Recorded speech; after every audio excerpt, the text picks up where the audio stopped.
Universel Vision. Universel Vision. salaamaaleykum amis internet ñu ngi amaan mbégte ak contentement tey di leen dalal ci seen biir émission Ganu UV di amaan mbégte ak contentement di dalal monsieur El Hadj Diène moom nag kenn dootu ko présenté fii nekk benn jeune boo xamante ne un acteur de développement en même temps nekk représentant à la mairie de Yeumbeul Sud bokk ci maanaam ci protocole Bara Gaye chargé de la communication du monsieur le maire Bara Gaye monsieur El Hadj Diène ñu bàyyi la nga nuyu mbokk internet yi. waaw salaamaaleykum waa Sénégal salaamaaleykum waa département bu Kër Massar département bu Pikine maa ngi nuyu waa Sénégal yëpp di nuyu bon defe naa ni fii moom léegi sama kër la. Universel Vision bon seen liggéey am na solo defe naa ni bëri na activité yu ma def ànd si ak yéen ak monsieur le maire Bara Gaye maa ngi nuyu waa population Yeumbeul Sud. surtout département bu Kër Massar maa ngi nuyu aussi tamit sama kilifa muy monsieur le maire Bara Gaye nuyu conseil municipal bi yëpp waaye nag sant waa Yeumbeul bu baax a baax maa ngi leen di nuyu bu baax man El Hadj Diène bokk si conseil municipal bu Yeumbeul Sud voilà fas yéene liggéeyal Yeumbeul ba mu jëm sa kanam par rapport ak 2014 di ñu liggéey ñu gën ko allez-y mu gën a jëm sa kanam parce que Yeumbeul loolu la ñuy xaar maa ngi jaajëfal ñëpp daal. macha allah ginnaaw bi nga ñu ñëw internet rek donc ñu ñëw ci benn fait boo xamante ne comme ni ma la ko waxee woon au début jotoon nañ la fee dalal maanaam période campagne bi. ñu jotoon waxtaanee ci lu bëri. mais tey est-ce que mën nga ñëw revenir un tout petit peu maanaam si seen déroulement campagne nag ngeen débuté seen campagne ak maanaam nag ngeen ko dundee. waaye campagne yi mun naa ni bon metti na waaye nag neex na. parce que ndama ngi si gàcce ngi si mais nag sant yàlla ba même bu mettee tey wax dëgg yàlla suturaal nañu metti woon na parce que bon wàcc nañ ci terrain bi dugg nañ ci askan bi parce que aussi tamit campagne li si am solo mooy nga sensibiliser askan bi ñu xam lan mooy li nga xam ne mooy suñu programme waaye expliquer leen aussi tamit maanaam ki nga war a teg sa commune da ngay xam mooy kan da ngay xam est-ce que ki nga fay teg bon nekk na kuñ fa war a teg rawatina ñun loolu sax bokkul woon suñu campagne parce que Yeumbeul ñëpp ràññee nañ Bara Gaye aussi gis nañ li nga xam ne moom la réagir moo tax kenn doonu ko woon présenté maanaam dañu doon sensibiliser pour wan leen li nga xam ne moom la monsieur le maire Bara Gaye wan leen ak jàmbaarteem wan leen li mu fi def te defe naa ni lu ñu fàng kenn du ko jeex population bi comprendre nañ loolu moo tax suñu campagne dafa yomboon boo gisee man la dafa metti benn instant bi mais mun nañ ko comprendre parce que nag jàngal nañu lu bëri ñun population Yeumbeul ñun Sénégal sax laay wax parce que dañu jàppoon ni suñu adversaire yi nga xam ni bon amoon nañ 4 adversaires ak ñun muy 5 waa gëm sa bopp waa kii Massamba Gueye bu PDS Wallu Sénégal ak aussi nu mu tuddati waay Ndeye Soukay Gueye moom aussi tamit ma leen di nuyu au passage di nuyu aussi tamit monsieur le ministre Amadou Hott moom aussi tamit nekkoon suñu adversaire mais campagne yi boo gisee ma ni neex na parce que campagne yu 2022 yi musul am Yeumbeul dañu meloon ni dañu nekkoon ci campagne yu présidentielle parce que boo xoolee sax ci vote yi sax dala koy wan école Moussa Anta ak Mamar Khary maanaam élection yi la fa tuuru si ay doomu aadama musul am élection présidentielle sax daanu ko am moo lay wane ni maanaam Yeumbeul ñi ngi yeewu surtout aussi tamit li ma si gën a jaaxal mooy jeunesse bi ñoo jug te nag bu ñu fàtte ni maanaam jeunesse mooy fal jeunesse yu Yeumbeul ñoo jug ñoo wane seen bopp moo tax suñu campagne dafa neex parce que fu ñu dem dañ ñuy encouragé kenn duñu musuma ànd ak Bara Gaye dem ñu laaj ñu lan ngeen fi def wala lu demee noonu au contraire bu ñu duggee ci kër bàyyi dañ ñuy ñaanal maire yi di ñu ñaanal ba ci xale yu ndaw yi di ñu ñaanal xale yu ndaw yi ñoo ñuy recevoir pour te dire que dañu yor leader boo xam ni bon partout dans le Sénégal dans le monde sax laa ñëpp a ko xam ci diñam ak fulam ak faydam moo tax fu ñu dugg rek dañ naan ñu jarul woon ngeen di egsi bëri na kër yu ñu dugg def visite proximité dañ naan monsieur le maire da ngaa baax rek jarul woon ngay egsi pour te dire que mais nag dafa tollu woon moment boo xam ni ñu jàkkaarloo adversaire boo xam ni peut-être jàppoon nañ ni moo ñu ëpp koom-koom si wàllum xaalis mi nga xam ne jàppoon nañ ni maanaam waa Yëmbal dañoo xiif dañ leen a mën a jënd waaye nag defe naa ni après comprendre nañ ni population Yëmbal doomu département bi du ñuy jënd parce que nag lu ñu ñàkk-ñàkk ñi ngi ànd ak suñu ngor ñi ngi ànd ak suñu dignité te maanaam tontu nañ waa population Yëmbal sa tontu nañ ñi nga xam ni peut-être dañu foogoon ni waa Yëmbal population bi dañ leen di jënd parce que xaalis bu ne tuuru na fii effectivement ñu bëri tey seen xalaat fi ñu ko doon teg mooy Amadou Hott dafay gañ a Bara Gaye fan lañ koy teg mooy dafa am social dafa am xaalis mi ngi dugal ci groupement de famille mi ngi jënd sax laa ko mën a waxee parce que am na ñoo xam ni peut-être bon jël nañ leen foogoon nii bon buñ leen jëlee yàlla dina def ñoom ñu am ndam ñu si bëri jaay nañ seen ngor dem si ministre bi mais dëgg rek la yàlla bëgg ak liggéey rek moo wóor effectivement waaw moo tax tey jàngal nañu loo xam ni peut-être lu ñu jàppoon dinañ gën a jàpp parce que damay wax ni liggéey ku liggéey di nga fayal campagne yi ñun joxuñu kenn dërëm au contraire population bi ñooy ñëw sax di yëkkati seen xaalis di jox monsieur le maire Bara Gaye xaaral ñu jàppale la si wàllum essence xaaral yu bëri na activité yu ñuy def population bi ñoo koy cotiser di ko kii alors que ñeneen ñi beneen camp bi dañu xalaat si ñoom wàllum financement ñun financé wuñu kenn parce que xëy na opposant lañ mais liggéeyal nañ Yëmbal loo xam ni wallahi ku gëm loo gëmu boo xoolee di nga gis lu ne fang kenn du ko jeex waaw moo tax campagne yi neex na te wax dëgg yàlla nee naa man keroog man campagne yu mel nii man dootuma ko parce que tellement que niñ lay da ngay xool ni nga xam ni population Yëmbal yeewu nañ dañoo bëgg Bara Gaye aussi tamit njukkal bi ma doon répété à chaque fois waa Yëmbal dañu war a sargal Bara Gaye moom lañ ko sargal si élection yi moo tax keroog bi ñu amee ndam mani monsieur le maire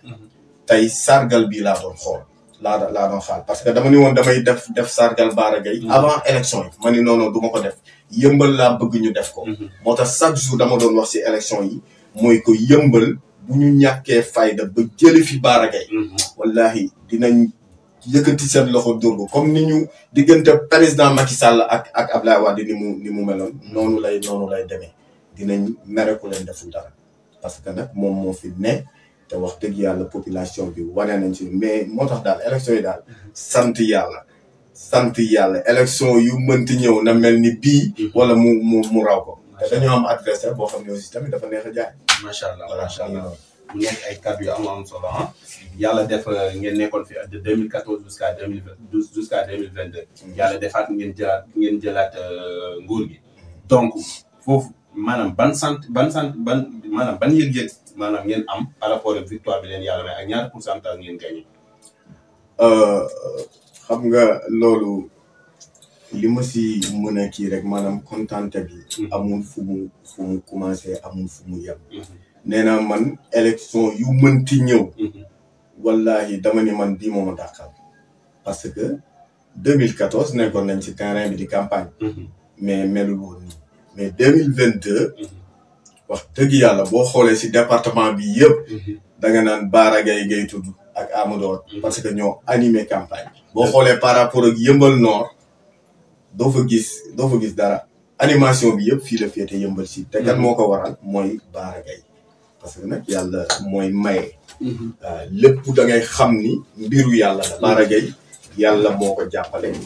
lii nga xam ne réagir na ko ñun nekkoon ci conseil municipal bu 2014 jusqu'à maintenant jàpp ñu woon ni Bara Gaye liñ ko nattal si dërëmu Yëmbal war na mën a liggéey lu mel nii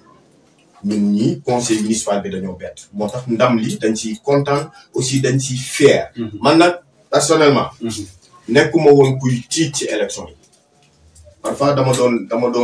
damay kii ba si yàgg ñëw sama néegu yaay sama yaay xool ma ne ma yaa ngi triste de élection yi ginnaaw suba la ma ni ko wallahi tiitu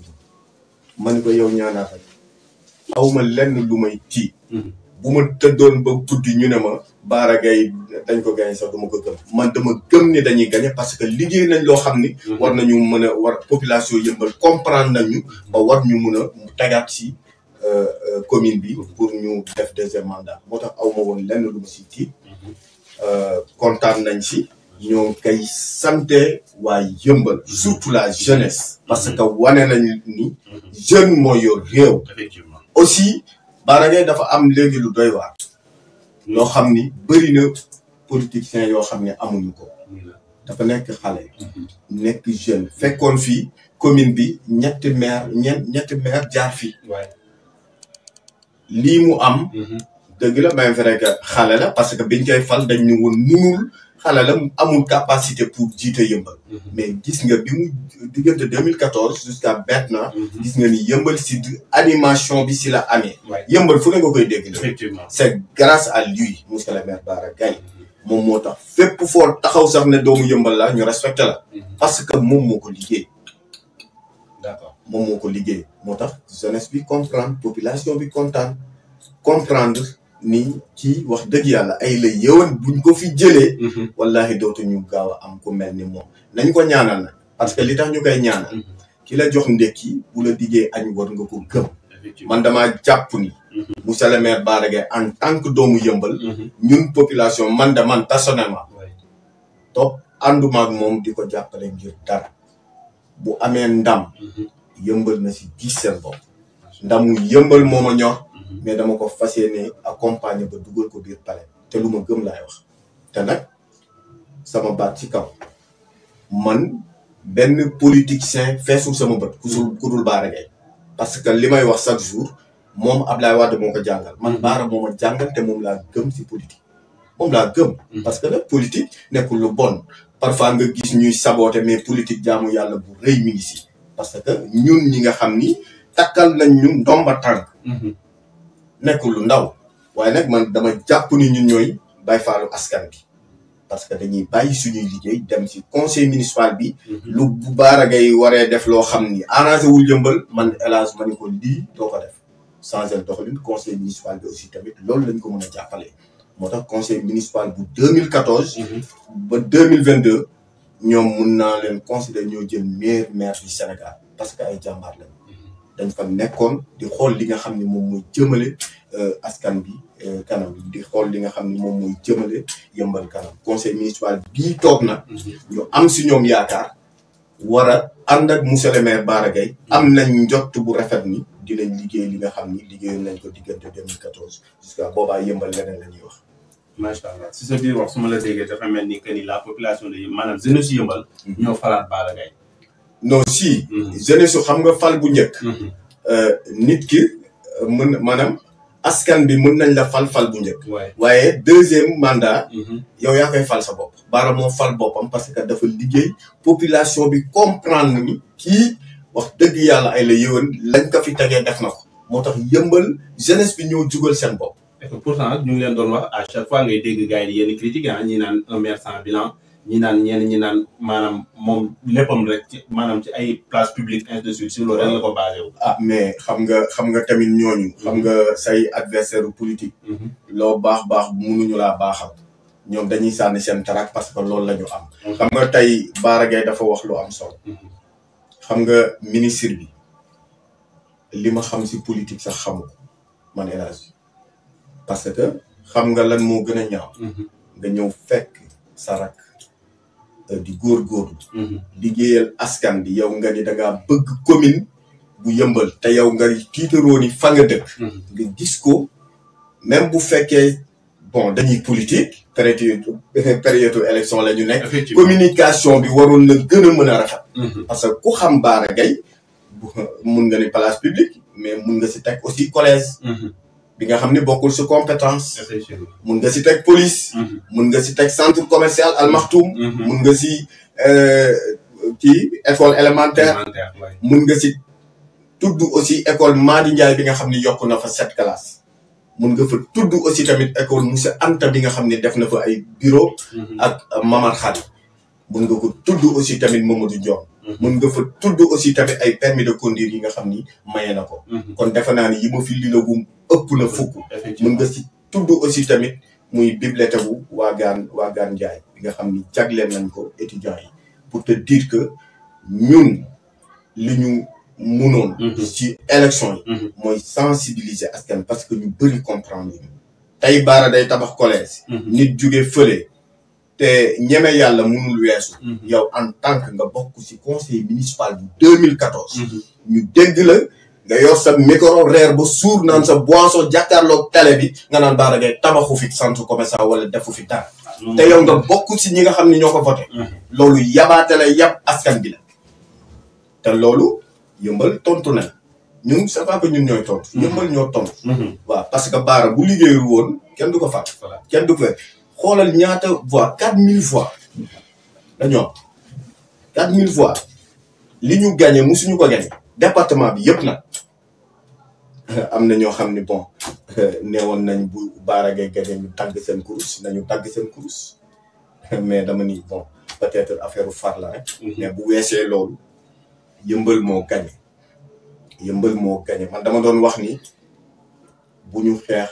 bu ñu xuloo te suñu leader aussi loolu la ñu doon conseil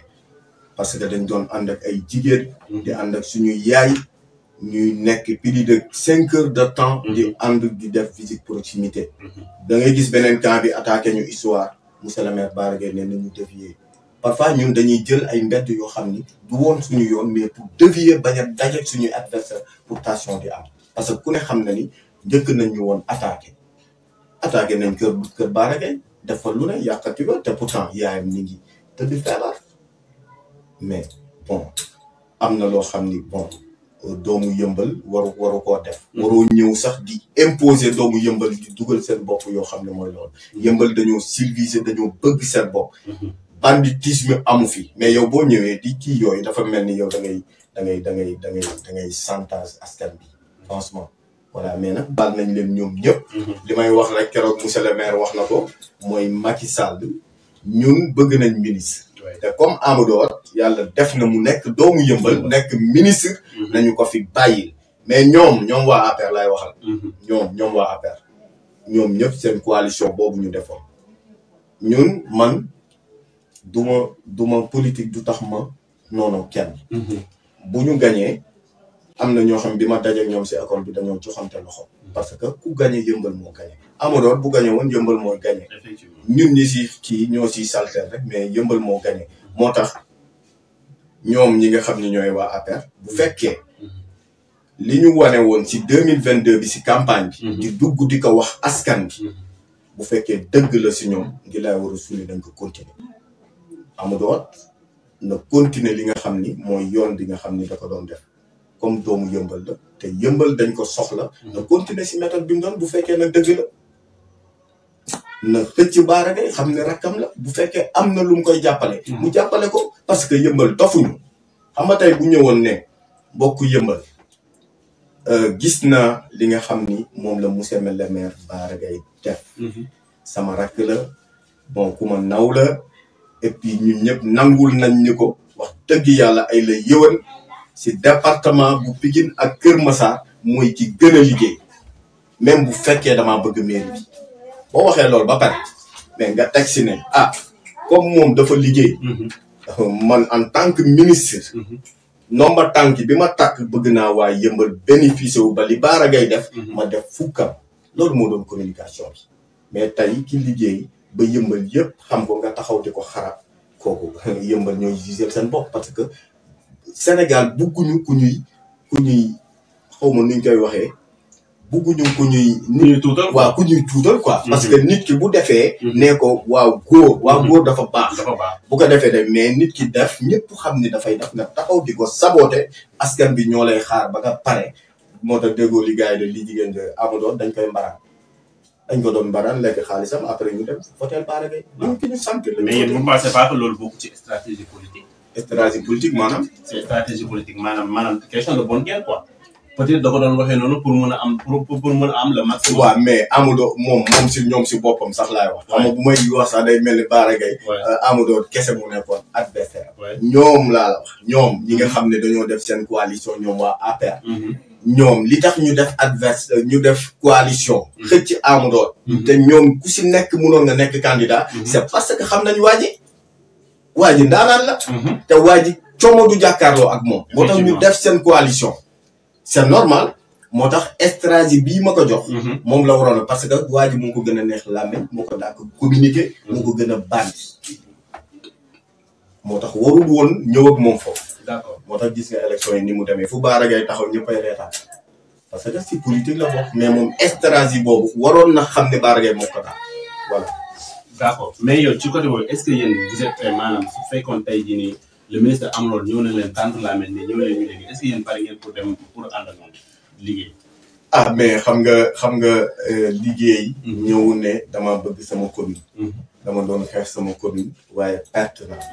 gis naa ni sama adversaire bii moom wax dëgg yàlla. ay la yëwen yàlla moom la fi teg. ah bu fekkee man damaa bëgg yëmbal. ah entre frère mën naa dem waxtaan ak moom xool lu ma ko jàppale. ñu kii ça n'a rien à voir ak kii c'est pas que Amadou day ñëw ànd ak Bara Gaye PDS la. moom APR la. effectivement mais yow da ngay jiital li nga xam ni mooy yëmbal. man bëri na ay APR yoo xam ni bon samay xarit lañ. dañuy toog di waxtaan boo ñu gisoon tey da nga naan sax ñii duñu adversaire politique mais politique bu ñëwee politique la. mais li ma mën a wax comme jàppale. ku si mel ni Demba Ka ma koy nuyu au passage. di nuyu papaam bi nga xam ni dafa bokk suñu délégué yi. moom bi nga xamee ni xam na ni doomu yëmbal la. xam ni monsieur le maire Bara Gaye mi ngi def ay jéego. defal ko kenn dafa ñëwaat ba si moom. xam ni kii jàmbaar la ku ko jàppale mu dem mu ñëw jàppale ko xaarul Bara Gaye moom moo ñëw wut si Bara Gaye ba pare jàppale ko. si li nga xam ni mooy police bi. loolu war na. képp koo xam ni responsable la fii moom loolu war na ko. mais Amadou ba mu ñëwee lan nga mën a wax ni moom la def fii yëmbal ku me Demba Ka du politique sax. dafa gis loolu mooy dëgg man dama bëgg nit ngay dund si dëgg gis nga nit ki di góorgóorlu nga ñëw encouragé ko boo ko munee jàppale nga jàppale ko. mais taxaw nit ki liggéey li mu liggéey nga taxaw di ko xarab di ko kii yooyu doxalul. non loolu question de bonne guerre rek laa ko jàppee peut-être. xam nga rek ku nekk ak peut-être di nga doon stratégie politique. mais ñun ay genre de combat la ñu yor moo taxit. waaw noonu la moom ku nekk ak kii. mais après mu nekk loo xamante ne comme lu ñu naan période campagne ñëpp xam nañu boo jógee ci période campagne yàlla def ni tey jii ngeen am victoire. après victoire lu ñu naan après la pluie c'est le beau temps. tey jii nii dara desul tey li nga xamante ne muy liggéey. léegi yéen yan attente ngeen am par rapport à la population de Yeumbeul ak par rapport aussi tamit jeunesse parce que tamit si sa biir wax dégg naa la nga carrément jeunesse bi jox nañ bopp Bara Gaye. donc Bara Gaye moom aussi ban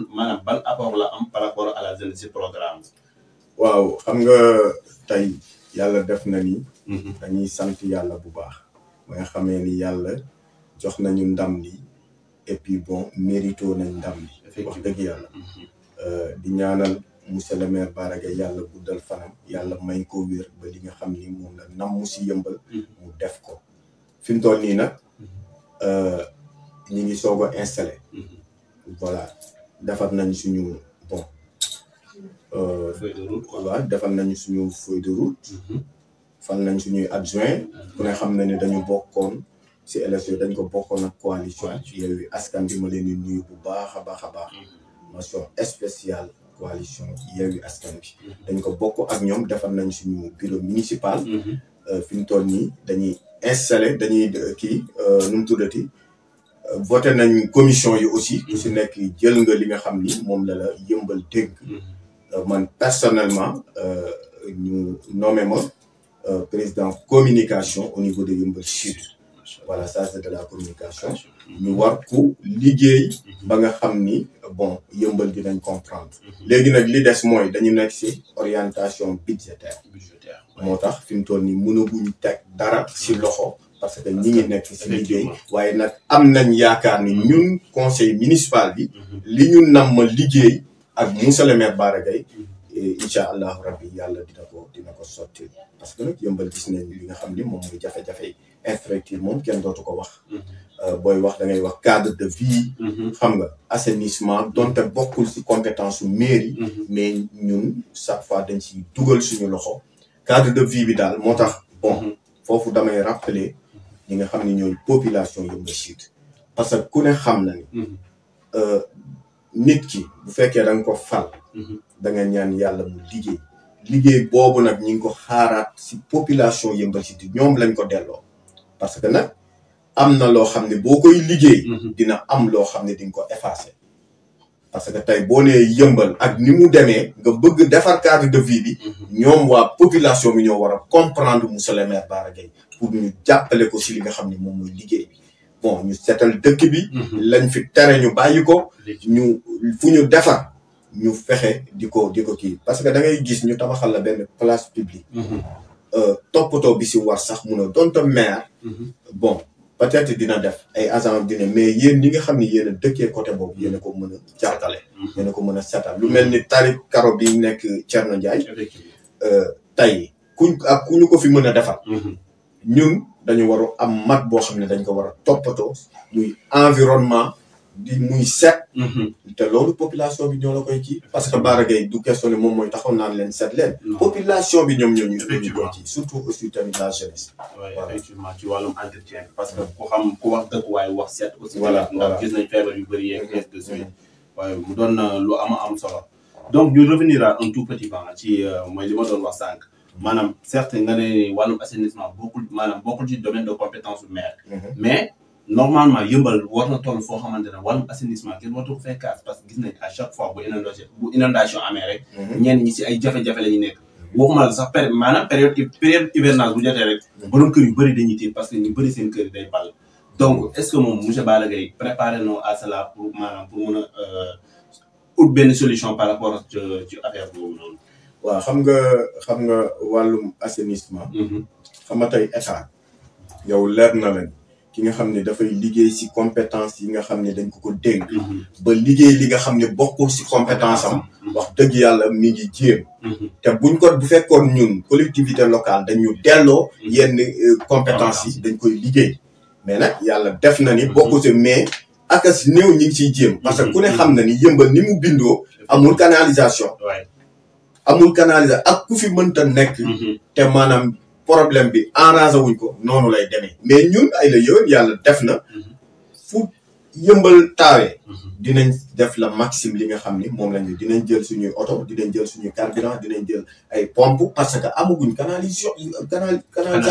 léegi nag loolu lañ ko mën a sax bu fekkoon dañu am canalisation mais amuñu canalisation maanaam ñun li ñu mën mooy bu ndox mi ñëwee ñun fitna lay doon ci ñun population bi dañuy nekk ci fitna waaye ñun aussi tamit duñu nelaw léeg-léeg Bara ma woo ko 2 heures du matin wala 3 heures du matin di ko réclamer benn kër famille boo xam ne dafa indoon na ba ñooñu tey mënuñu sax tëdd si la moom aussi dafay comprendre jug li jëm ci loolu bëri na cas yoo xam ni ñun ñoo ko jël en charge jël population bi dem luyal leen ba inondation bi jël bi ñu demee seen kër yi yàggul kon ñun ñu ngi siy def ay jéego mais nag dafa fekkante ni ñi ngi siy def waaye ñi ngi xalaat la maximum li nga xam ne mën na ko arranger ñi ngi siy xalaat bu baax a baax bu jaree ñu def canalisation loo xam ni peut-être moom laa la wax sama wax ma ni la ñun xooluñu sax Bara Gaye xool yàlla xam ne ni xoolul sax ay compétent moom dafa xool li nga xam ne moo gën yëmbal te li nga xam ne moo gën yëmbal bu fekkoo si affaire inondation bi lay kii incha allah rabbi dina si def ay jéego yu am solo dañ koy ñaanal rek yàlla kattanal ko ba loolu mu dugal sa te incha allah am nañ yaakaar ni maanaam dina am changement bu baax waaye ñi nga xam ne aussi tamit parce que inondation yi ñun ñoo doon wàcc Bara Gaye de gisoo ko mu wàcc peut-être tuuti la dem parce que bi kii bi ñëwee pëcc xoo dafa am leader yi nga xam ni peut-être musuñu leen a gis élection ñëw na fi ñaata inondation moo fi jaar kan nga fi gis du daanoo fi gis kenn mais inondation yi passé gis nga fi ministre yi gis nga fi adversaire yi ñëw ku ci nekk indi sa 5000 gasoil ak benn moto pompe bu ndaw moto bu tuuti la ñuy indi raccord bi sax mooy loolu te loolu alors que Bara Gaye moo ko doon def moo tax moom mu seetaan leen yabal ay ndawam ñi nga def li nga xam ne moom lañ doon def léegi nag loolu ñu doon def ñoom nañ ko jàppalee Bara Gaye bu fekkee dañu bëgg yëmbal nañu dem lëkkaloog Bara Gaye pour Bara Gaye mën a régler inondation bu yëmbal voilà macha allah mu nekk kàddu yu am solo kon ñun ñëpp ñoo ko déggandoo alors moo amoon benn question boo xamante ne la population de Yeumbeul dañ ko doon demander à chaque fois donc ma ne une fois ñu am opportunité toog ak tey kenn ki nga xamante ne maanaam ku sës si Bara la dinañ ko laaj question boobu maanaam la relation entre Yewwi et Bara est-ce que mën nga ñu see ñëwal tuuti waaw loolu moom dinaa si sawar a tontu parce que bon je suis fier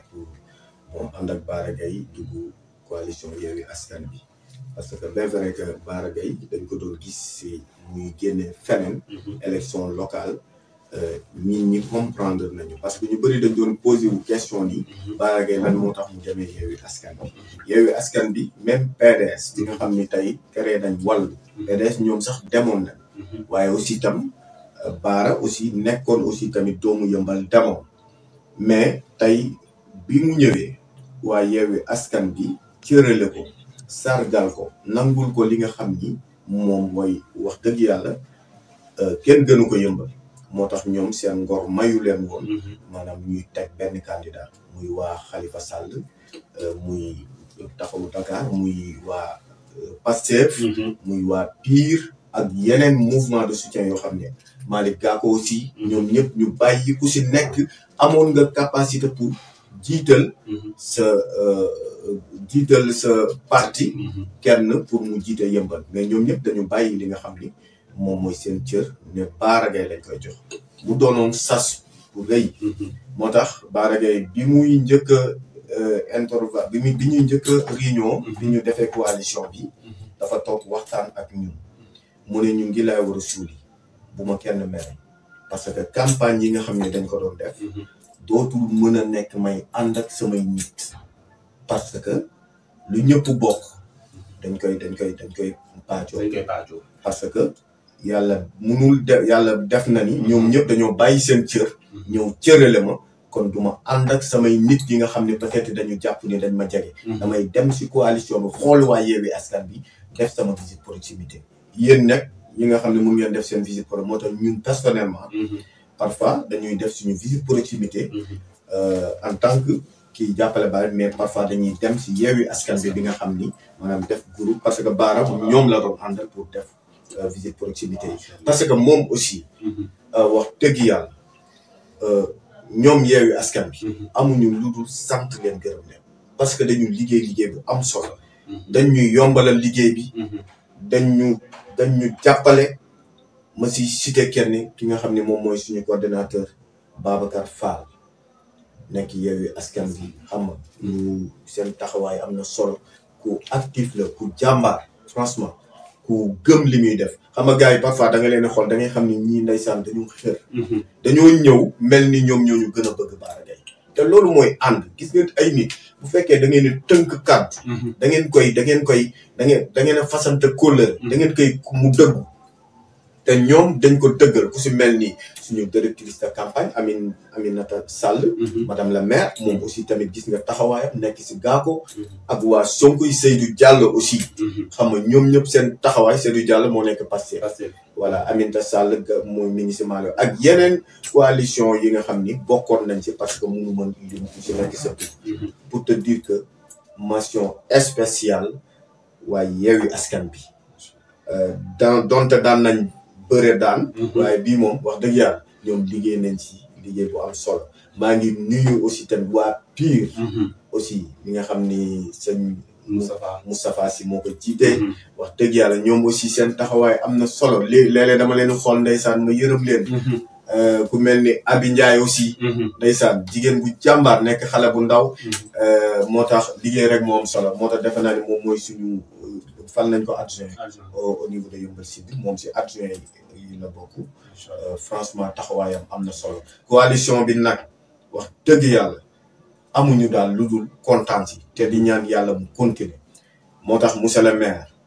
bi ñuy fal adjoint yi dafa xool li nga xam ni nu mu gën a rafetee parce que nag nit duñ la jox lépp nga jël lépp moo tax dafa jëlaat lépp delloo leen ko ñoom moo tax ñoom si coalition bi ñu def ku si nekk maanaam jëlal nañ la adjoint defe naa ni ñun benn adjoint la ñu am alors que dañ daan am 4 adjoint mais élection yi ak ni mu tëddee mënuñoo dañuy bàyyi suñu cër jox ko coalition bi parce que ñoom aussi tamit ñu ko mérito lañ waaw loolu tamit moom la ñuy conseil mooy ngi laay war a suuli yaakaar bi ma am si Yewwi Askan Wi nañuy rafetoo nañu ànd bu rafet te ñoom aussi tamit pare nañ pour ànd bu rafet boo xoolee si conseil municipal bi ni ñuy toogee da ngay foog ni ñun ñëpp ay baari si lañ parce que nag ànd mooy li ma la wax dafay sincère kon amuñu lu dul di leen sant yéen waa Yewwi Askan Wi man de en tant que président communication lu ma si mën a rafetal dinaa ko rafetal parce que bu ñu sanoon coalition bi moo ñuy yóbbu si li nga xam ne moom mooy élection législative législatives yi dans 6 mois incha allah te ñaan nañ ci yàlla suturaal ñu comme nim ñu suturaalee nii may ñu ndam incha allah voilà loolu daal laa xam ne doon naa ko si defal maa ngi gërëm conseil municipal bi yëpp nag si kaw ba si suuf di leen wax ni conseil municipal nañu bokk nday nañu bokk baay nañu xool li nga xam ne moom mooy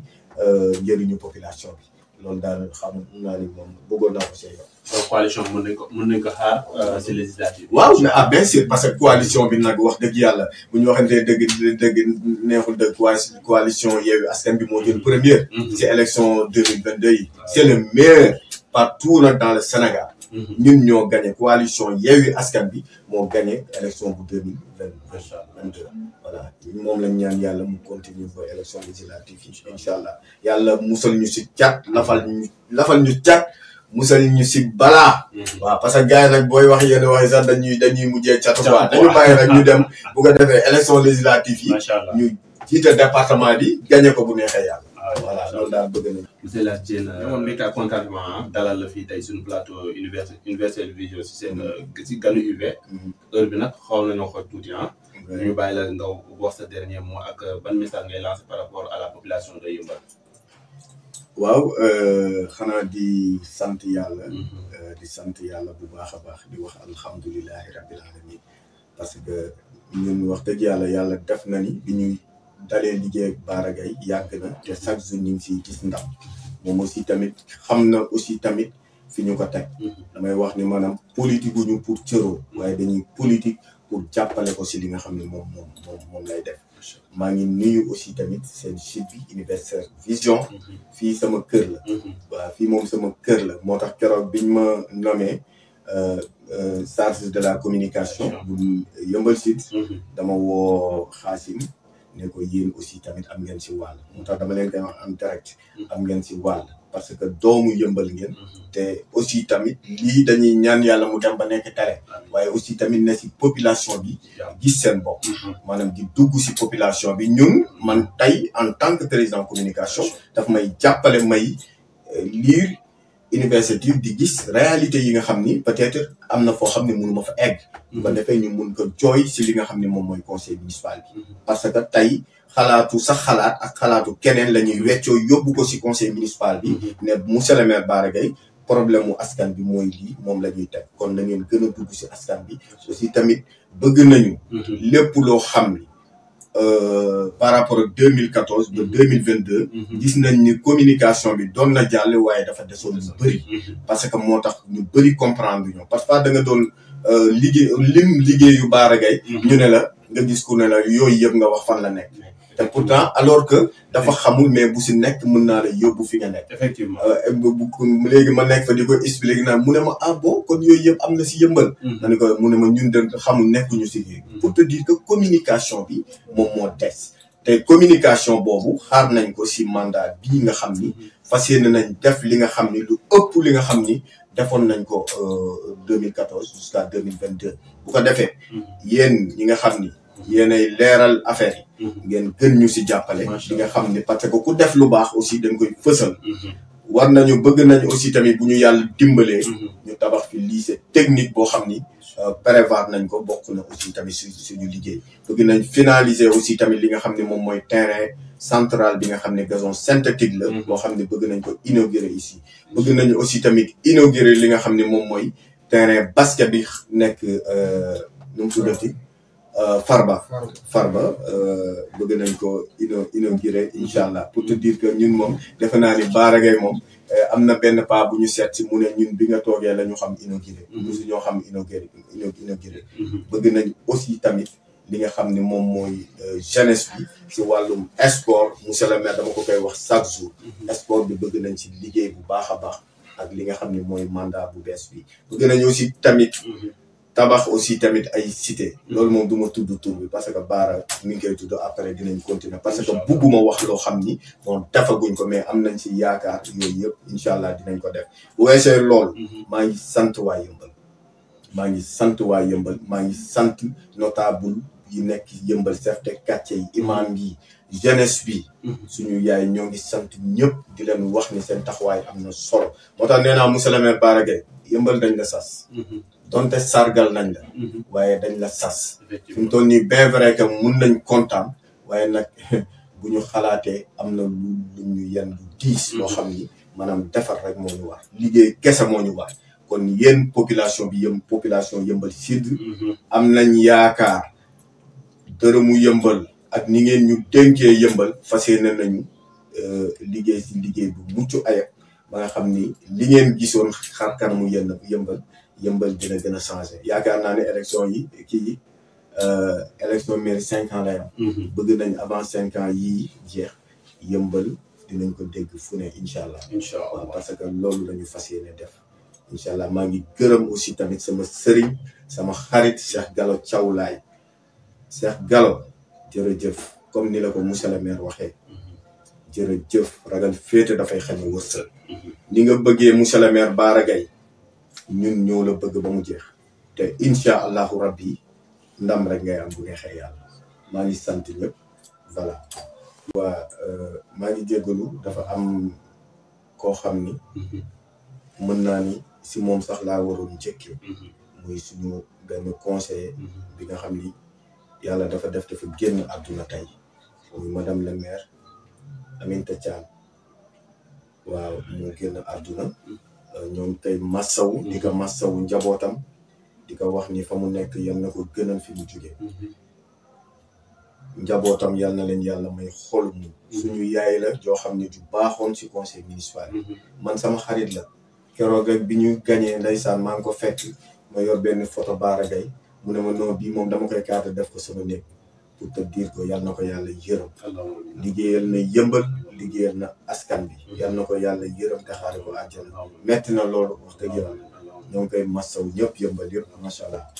macha allah kàddu yi am na solo yaakaar naa lu olof di wax rek tunga ne du teew ñi nataal yaakaar naa kàddu yi leer na. di la jaale yow tamit aussi ñoom di la wax yal na ko yàlla xaare àjjana. amiin amiin. comme ni ñu ko waxee woon tout au début amoon mbégte ak contentement tey jii dalal fi monsieur El Hadj Dine nekk porte-parole du monsieur le maire Bara Gaye en même temps ñu nommé ko aussi tamit yor wàllum communication te ku ne xam ne ni communication c'est quelque chose de sensible donc ñu ngi ko siy félicité di ko wax félicitation ci nomination bu bees bii nii. waaye di wax aussi tamit la population de Yeumbeul ni à chaque fois ni lay demee si seen YouTube bi di Universel Vision chaque jour si seen ganu UV dañ ci dalal benn ndaanaan ñu fas yéene waxtaanee yu bëree bëri donc di leen jox di daje prochaine fois di leen wax ba beneen yoon wa salaam.